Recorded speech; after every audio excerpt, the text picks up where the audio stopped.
പ്രമുഖ ഹിന്ദി സംഗീത സംവിധായകൻ രവീന്ദ്ര ജെയിൻ അന്തരിച്ചു. വാർദ്ധക്യ സഹജമായ അസുഖങ്ങൾ മൂലം ചികിത്സയിലായിരുന്നു അദ്ദേഹം. 71 വയസ്സായിരുന്നു. രവീന്ദ്ര ജെയിന്റെ ജീവിതരേഖയിലൂടെ മൈക്രോഫോണിലൂടെ ഒഴുകി വന്ന ഈ ഗാനത്തിന്റെ ലഹരിയിൽ സ്വയം മറന്നിരുന്നു പോയ ആ നിമിഷത്തെക്കുറിച്ച് എപ്പോഴും പറയുമായിരുന്നു രവീന്ദ്ര ജെയിൻ. മുംബൈയിലെ ഫേമസ് സ്റ്റുഡിയോയിലായിരുന്നു ചിച്ചോറിലെ ഈ ഗാനത്തിന്റെ റെക്കോർഡിംഗ്. രവീന്ദ്ര ജെയിൻ എന്ന സംഗീത സംവിധായകൻ മലയാളികൾക്ക് പ്രിയങ്കരനായി തീർന്നത് മലയാള ഗാനശാഖയിലൂടെ ആയിരുന്നില്ല.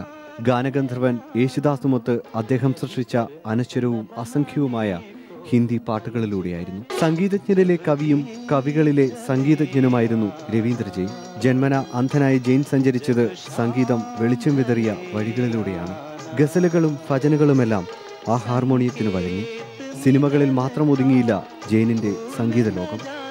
രാമാനന്ദ് സാഗറിന്റെ പല ഇതിഹാസ പരമ്പരകൾക്കും ജെയിൻ സംഗീത സാന്നിധ്യമായി. സംഗീതത്തിന് വേണ്ടി സ്വയം സമർപ്പിക്കപ്പെട്ട ആ ജീവിതത്തിന് ഒടുവിൽ വിധി മുദ്ര വയ്ക്കുമ്പോൾ ബാക്കിയാകുന്നത് പരിമിതികളെ അത്ഭുതകരമായി അതിജീവിച്ച ഒരു കലാകാരന്റെ ജീവിത ചിത്രമാണ്.